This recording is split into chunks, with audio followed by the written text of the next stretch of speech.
Hello, people of the world that watch internet videos having to do with cars. Welcome to this, my 1990 Honda CRX SI Restoration Series, which will soon have the power of VTEC because of this SIR2 spec B16A. In the previous video, I was in the process of adapting an early DC2 Integra Type R rear suspension assembly to my ED9 chassis CRX SI. And afterwards, when I was done filming during cleanup, I broke myself.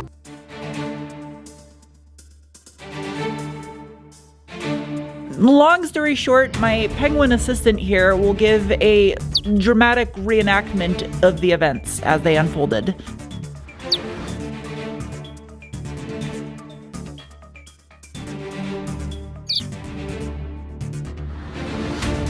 So, long story short, I can't lift anything, or I'm not supposed to, that weighs over 20 pounds. This no longer needed. Normally I would just stick to the task at hand and not mention something like this, but subsequently this might impact the way I work on the car for the near future. Yep, it's pretty shot. This tie rod boot is about as torn as my ligaments and tendons right now. I try to make these videos not about myself and just purely about the actual work and the vehicles that's taking place, but every once in a while, I guess you guys need a reminder I am still a human being, and I break. I don't know how much force I'm allowed to rotate with my arms. Oh, fuck, don't fall, because I can't catch you.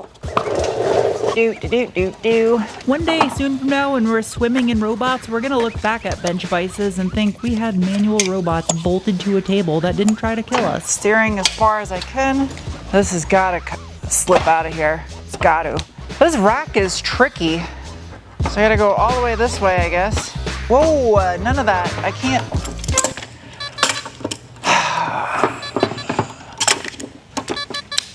Fuck face. This boot's already torn, so don't be sad.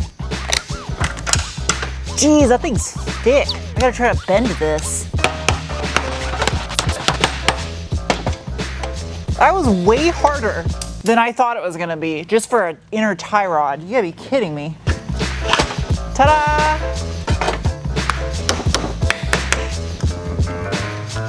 Luckily, because these cars utilize a manual steering rack, rebuilding it is very simple. Rebuilding, rebuilding, rebuilding, rebuilding. I don't wanna mess up this label, so I'm gonna use a plastic razor blade. Get that grease off of there. Now this I could probably get clean with a dry ice blaster, but I don't have dry ice, just chilling out at my shop, pun intended. The grease that was on here, I doubt was even helping. It's like just all dry and hard. Looks like it got really hot and dirty. It was like a robot midnight ballerina. I'm gonna blur out what I'm doing right now just in case there is any robots watching this. Soak my bushing in a little bit of OE clean. I'm gonna replace these anyway. I don't know why I'm doing this. And that is a clean OEM CRX SI steering rack, ready for reconditioning. I'm pretty excited that the label survived in pretty good shape. Okay. That one's a little gross. Ouch, that was my fingies. God, all these are just completely deteriorated dry. Thank you. I very easily could have purchased new arms that have bushings already in them, but they wouldn't be genuine Honda. So I gotta do the painstaking process of removing all these. I've been going back and forth whether or not to powder coat or paint these. And I think the go-to is gonna be powder coat. I just think it'll be better. These control arms. I'm curious your thoughts on this. Comment below, powder coat or DTM epoxy paint. That with the like items.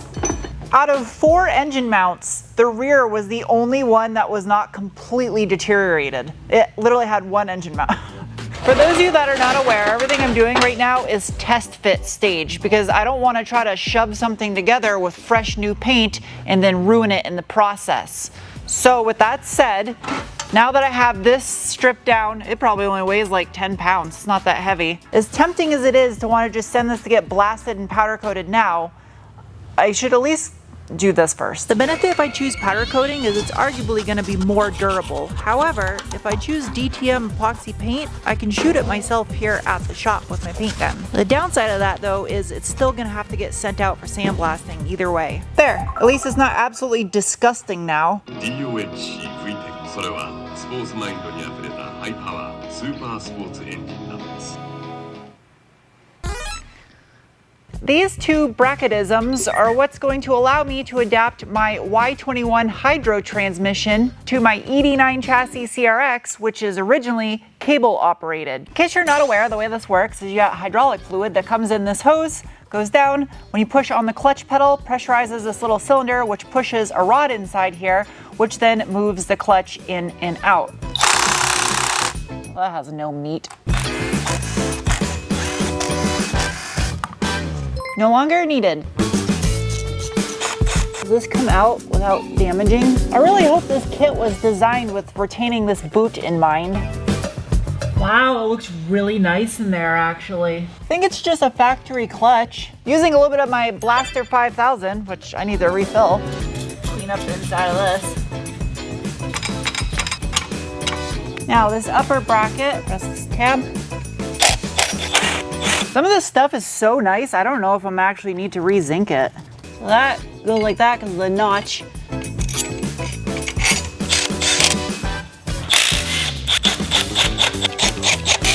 I think I'm gonna have a success with this. Fairly certain that this will fit over this. It's gonna be a tight fit, but I think it will. That's a small hole to stick that thing in. Yeah, I don't know if that's gonna work like I wanted it to. Let's just pretend I have the boot on there. I think I can get it to work, but you can see how this is gonna work. So the cable comes down through this bracket right here, and it pulls up against this mechanism, which if you were to squeeze this, which I am not strong enough to do, but a foot on a clutch pedal is, that will push this little rod against the fork inside there to actuate the clutch. It's actually pretty neat. This is a special cardboard box containing a special tool. It is designed to fit the crank pulley. Bada bing, bada boom. I'm pretty sure this thing's got enough chooch to do it. Yeah, this guy is not gonna go out easy. Look at that. Giving myself a couple days between the first day in this video and today has helped. I'm not like super sore, but I'm like walking on glass to make sure I don't twist or tweak the wrong way and then end up in a ton of pain. There we go. Man, that timing belt looks really nice on this thing. And then, that is the billet block mount to allow the B16 to adapt to the ED9. Apparently I could use the factory one off DA Integra. I didn't know that until I had already purchased this. Hardware. Oh yeah, I forgot about that. Okay, I gotta clean this first. It looks like a dog turd. Take shelter, fallout remover. I think it'll work. This definitely needs to get re-zinced. Better, but it still needs to get re-zinced. Tight. I can probably leave these covers off since I'm gonna be taking this all apart again anyway. I mean, it makes sense. Wait. Oh, no way. I got extra. Oh. Don't need no Toyota bolt. I have a Honda bolt. In theory, this will make it easier. These mounts came with hardware, but I don't want to use stuff from a hardware store. I'd rather use OEM Honda bolts. All right. Put an engine in a car. Think that will position, yeah. Well, this engine stand's just settling and it's in need of a rebuild. There, I think that's pretty good right there. I like that. Oh, that was dumb. So even though this car came with that engine in Japan, it doesn't quite fit between the frame rails. I know that makes no sense, but the alternator pulley will actually hit the frame rail on the US spec cars. Don't need to squish or break anything, on me included. How am I looking? I get it. A lot of people wanted to see a K-series in here, but man, it doesn't hit like this does. In my opinion, it doesn't matter what makes the most horsepower or what's going to be the fastest anymore, because EVs are going to be faster regardless. Oh, it just makes me so happy right there. That, and I would argue now more than ever, the soundtrack is going to be more important than the power number on the dyno when everything is going silent and electric. I gotta use my Lone Star State lozenger. I just made some of you laugh. Texas toothpick. Come on.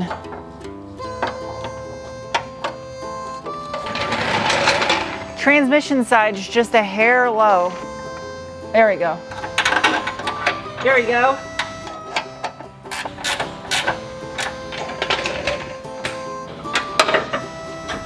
Oh, there we go, kind of.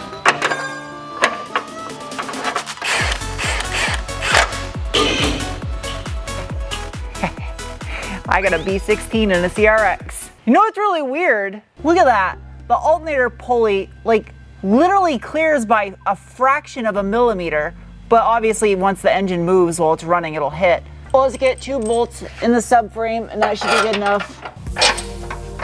Oh geez, that's gotta go a ways. Because of the fact that the alternator pulley is just barely hitting right now, I can't bolt in the subframe bolts on this side. So I gotta clearance it before I can do anything else. I'm marking around the pulley with a silver paint marker. And just like that, it's gotta come back out. I'll admit it is kind of stress-free pulling the engine out and putting it back in multiple times and not having to worry whatsoever if I scratch anything in the engine bay. Thus why I'm doing what I'm doing. That's it right there. And you guys know I am not a fan of bashing, smashing, or hacking things when working on cars. But if I were to cut and try to section this and weld on it, I would end up weakening the metal by getting it super hot anyway. So, because it only has to move a schmidgeman,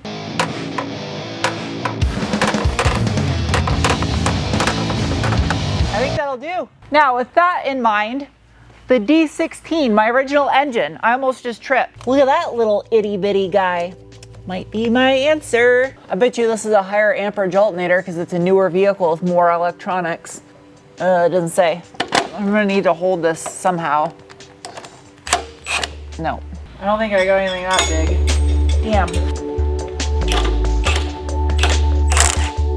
Haha!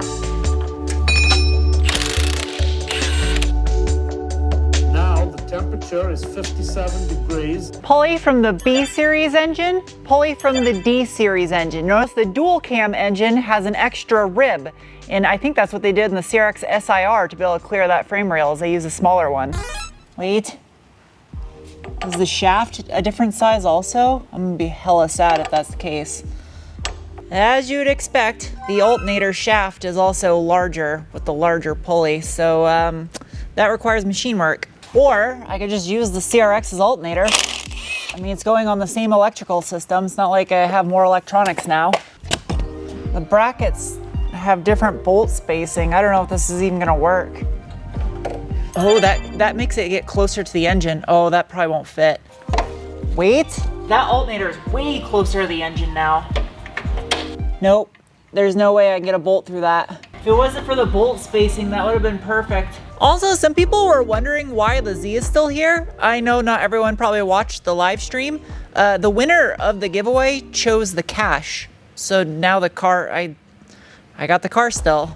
So that is part of the engine block. There is no upper bracket, so there's nothing I can do about, there's nothing I can swap over, it ain't gonna work. It's kind of unfortunate. I was really hoping that I'd be able to swap pulleys, and I think machining the inside of that would be way harder than just simply making it bigger. I know some of you had wondered about the hood clearance with the top of the dual cam valve cover, because USDM hoods typically don't clear. And the engine mounts that I have are designed to lower the engine a little bit to account for that. I think that's it. Honestly, I should be able to tell already if it's gonna... I have better clearance, but still not enough clearance. I like this Teflon nylon hammer a lot because it's smooth and it doesn't really mar up the metal. It just gives it a nice, even, consistent bend. All right, round 3. Oh, sorry. Forgot I have hearing protection on. This is promising. I think it's threading. Well, I definitely moved the frame a little bit because I can get this hardware in freely now, and before I couldn't at all. Let's see. That's stiff.